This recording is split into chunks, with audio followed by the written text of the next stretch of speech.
এই বাংলাদেশটি এমনভাবে আমরা গড়ে তুলব সবাই সবাইকে নিয়ে, সবাই মিলেমিশে, যেখানে থাকবে না কোনো ভেদাভেদ, থাকবে না কোনো বৈষম্য, থাকবে না কোনো অন্যায় অনাচার অবিচার।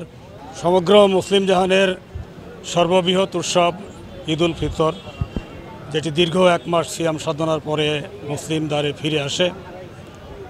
আজকের এই দিনে ইতিমধ্যেই আপনারা আমার শুভেচ্ছা বক্তব্য শুনেছেন। সেখানে যেমনটি বলেছিলাম যে আজকের দিনে কোনো ভেদাভেদ নেই, কে ছোট কে বড়।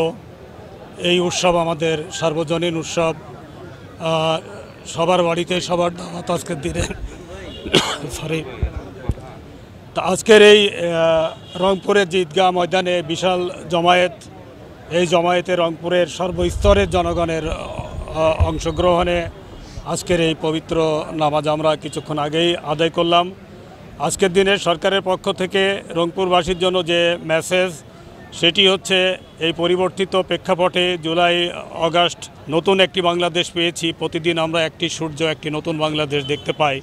এই বাংলাদেশটি এমনভাবে আমরা গড়ে তুলব সবাই সবাইকে নিয়ে, সবাই মিলেমিশে, যেখানে থাকবে না কোনো ভেদাভেদ, থাকবে না কোনো বৈষম্য, থাকবে না কোনো অন্যায় অনাচার অবিচার, থাকবে ন্যায্যতা, ন্যায় বিচার, স্বচ্ছতা এবং সকলের অংশগ্রহণ ও জবাবদিহিতা।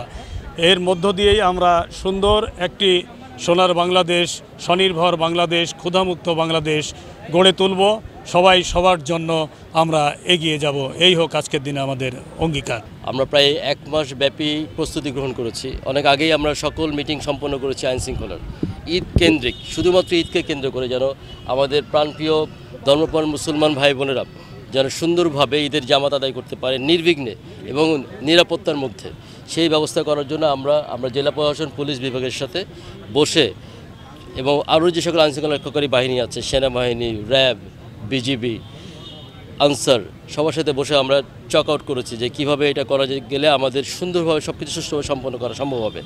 এবং সেইটারই আজকে এই ফলাফল আমরা অত্যন্ত সুন্দরভাবে আমরা এই জামাত যেমন সম্পন্ন হলো। তো আমার মনে হয় যে আমরা যতদূর জানতে পেরেছি যে আমাদের অন্যান্য জামাতগুলো সুসম্পন্ন হয়েছে এবং কিছু জামাত সামনেও হবে ইনশাআল্লাহ। আমরা আশা করছি যে আমাদের ধর্মপ্রাণ মুসলমান এবং আমরা আমাদের সকল মুসলমান ভাই আমরা খুব সুন্দরভাবে সারাটা দিন ঈদের এবং ঈদের পরবর্তী দিনগুলো সুন্দরভাবে উদযাপন করতে পারবো ইনশাআল্লাহ।